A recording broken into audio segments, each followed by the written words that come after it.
Today on DC News Now, plenty of wet weather out there this afternoon, and meteorologist Damon Matson is tracking what's left of Tropical Storm Debbie. With the heavy rain we expect to see, many people are taking precaution when it comes to flooding. I'll tell you how you can get free sandbags in Prince George's County. The roads will be drenched here over the next couple of days as storms roll through our region. How to stay safe on the roads during these slick conditions. Stretching your dollar, the class action settlements to cash in on, and the deadline's approaching. And we go inside a local bakery using sweet treats to give people with disabilities an opportunity to work. You're watching the station covering all of the DMV. This is DC News Now. Good afternoon. Thank you for joining us here on DC News Now. For the news at noon, I'm Shanika Grimshaw. Happening right now, heavy rain from Tropical Storm Debbie is making its way to the DMV, and we're expecting to see the remnants of Debbie starting tonight into tomorrow. And we have meteorologist Damon Matson. You're here to give us a look at how things will shape out. And Damon, I have to say, I got caught in the rain while driving here early this morning. That was around like 3 this morning, and it was coming down. Oh yeah, we've already had a couple of those heavier tropical downpours pushing up into parts of the DMV on the very northern edge of Debbie as it starts to track toward us here, and we're continuing to see those rain showers and heavier downpours throughout the day. The flood watch, this was issued yesterday across our western counties. It has now been expanded a little bit more to the east. DC not included in this flood watch, but we do now have Fairfax, Montgomery counties, Frederick, Loudoun counties as well. All of these areas shaded in the green. That is where we are expecting the highest rainfall totals, the heaviest rainfall as we go into the night tonight and then early on your Friday morning. This is where we're most likely to potentially run into some flooding problems, but there is still going to be heavy rain off to the east. And then for those not in the flood watch but along the coastlines, well, the tides along with the stronger winds coming out of the southeast is going to cause some coastal flooding problems that we're already seeing in parts of Anne Arundel County, down toward Charles County as well, and up toward the Alexandria area along the river in DC as well. So coastal flooding from the rainfall, all going to be threats here as Debbie rolls in. And folks, we already have some rather saturated ground just from the last 2 days of heavier downpours and a few thunderstorms. We've already picked up even closer to 2-3 inches of rain across the eastern panhandle of West Virginia back into north central Maryland. Rain totals are a little bit lower to the south, but still we've had some soggy weather already, and that is just going to add on to what we are about to get from Debbie. Here's a look at that radar loop. Again, we have some showers, some heavier rainfall moving into Prince William County, another wave pushing up toward western Maryland. But this is just the beginning here, folks. There's Debbie. All of the heavier rainfall still over North Carolina, southern Virginia, but this is on the way tonight. We'll time out when we should be ready for this heaviest rainfall to start up and how long it will be sticking around. That's coming up here, and a look at your full forecast in just a bit. All right, Damon, thanks. And we have team coverage this afternoon to help you navigate the conditions from how to prep and navigating the roads. So let's get over to DC News Now's Randy Bass in Old Town, Alexandria. Randy, tell us what's going on out there. Yeah, Shanika team, the floodwaters have already started to rise here in Old Town. We're at the busy King Street and Union Street intersection. When floodwaters start to rise in Old Town, this is where it starts, giving you a live look at conditions on the ground now. Those floodwaters now up to about ankle deep to mid-calf deep here in Old Town. A lot of these businesses, though, have been preparing for 2.5 days, anticipating potential flooding, heavy rains, and more potentially to come overnight. That's when we could really start to see the heavy stuff. You just heard from Damon there, but again, those floodwaters now up to about ankle to mid-calf deep. Some of those businesses were well prepared. They put sandbags out overnight. The city of Alexandria yesterday handing out those sandbags to businesses and residents to make sure that they would be okay. One thing we want to show you here, Old Town, again, no stranger to floods when heavy rains move through, tropical storms, things like that.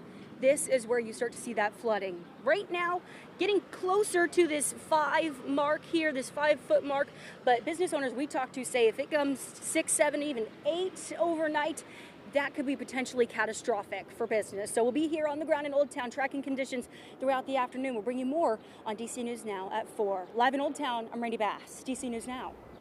The water is really rising there. Thank you so much, Randy Bass. And meanwhile, officials are preparing for any flooding whatsoever by giving away free sandbags to people whose homes are at risk. DC News Now's Yamari Sase spoke to residents about how these free sandbags are going to help. Yeah, well, people here in Prince George's County are being proactive by getting free sandbags to prevent as much flooding as possible, especially with the heavy rain we expect to see today and tomorrow. Just trying to be proactive. Keith Gilbert and many other Prince George's County residents lined up Thursday morning to get their free sandbags in preparation for the heavy rain from Tropical Storm Debbie. With the amount of rain that we're expecting, in events like that, sometimes the sump pump can't handle that volume of water. So I just wanted to get the sandbags, kind of give myself some extra coverage. Now, the Prince George's County Department of Public Works is giving away up to 10 sandbags for every household at their Brandywine, Beltsville, and DRC Road facility. That starts today until Saturday. So for those who live in vulnerable, affected flooding areas or even low-density housing areas, you can help prevent flooding without breaking the bank. Good. I don't have to go in my pocket. Well, you can get your free sandbags from 8 a.m. to 3 p.m. starting today up until Saturday, and be sure to bring a valid ID. For now, reporting in Beltsville, Maryland, I'm Yamari Sase, DC News Now. All right, thank you, Yamari. Meanwhile, in D.C., the district's Emergency Operations Center will be staffed over the next few days to respond to anything Debbie brings our way. D.C. Water has teams out now clearing debris around the area and crews ready to respond to any incidents. The district's Department of Homeland Security and Emergency Management Agency will coordinate storm response. We always want our residents calling 311. They can do that when you identify a blocked storm drain before a storm. The earlier the better. We track all those and we dispatch teams out to clean those. And then after the storm, reporting trees down, power lines down, things like that. City officials say another concern is fallen trees that could pull downed power lines and cause outages. And Dominion Energy crews are stationed around Virginia, ready to respond to outages and downed power lines caused by Debbie. We're all on normal watch, get everything ready. Like, we got night crews, got a bunch of people coming in and working 24-hour shifts. So, I mean, we're always ready. A company spokesperson says customers can prepare for the storm by charging electronics and creating a storm kit. They also stress the importance of staying away from downed wires. If you do see a down line, first of all, assume it's energized. Keep at least 30 feet away. Keep small children away. Keep your pets away, because you take a dog out for a walk, what's the dog going to want to do? Want to go investigate. Dominion officials also say to report any power outages through the company's mobile app. And when we're not on air, you can track all Debbie updates by scanning this QR code right there on your screen, or just head to our website. That's at dcnewsnow.com/weather.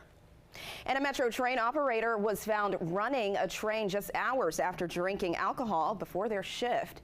Now, that's according to a commission that tracks safety on WMATA's Metro Rail. A safety report says the train operator, who was also tired, moved the train through 6 stations without stopping, stopped at other stations in the wrong position, sudden braking, and other safety instances. All this kept happening for about 2 hours before that operator was removed. Now, this incident happened in September of 2023. The report showing several safety issues, including at one point the train operator turned off the lights in the passenger area of the train. Now, not responding to multiple radio contacts from traffic controller, and stopping halfway into platforms or beyond platforms. The report goes on to say rail traffic controllers did nothing to remove speed commands, remove power, or stop the train. Reading between the lines here, but essentially for 2 hours we had the risk of a collision if the operator didn't respond, didn't stop, continued to operate the train erratically as he was. Is that correct? That's correct. The report calls out Metro for insufficient fitness for duty checks of its operators.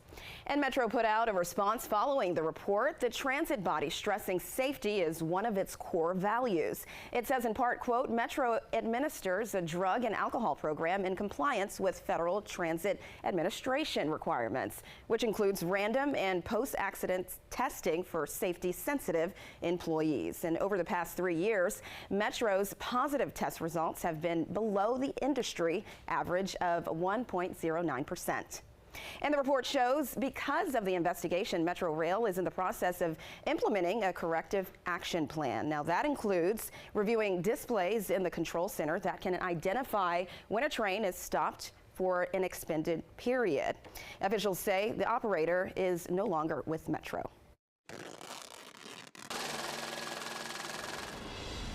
And many deadlines to grab some extra cash from court cases are quickly approaching. Class action settlements continue to allow consumers to claim money settled in court. DC News Now's weekend anchor Ben Dennis is stretching your dollar with which consumers may get some of that money and how long you have to submit a claim.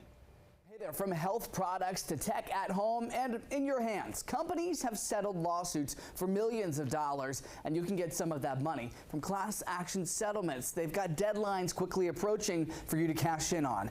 First, anyone who bought a CPAP, BiPAP, or ventilator by Philips that were recalled could get upwards of hundreds of dollars.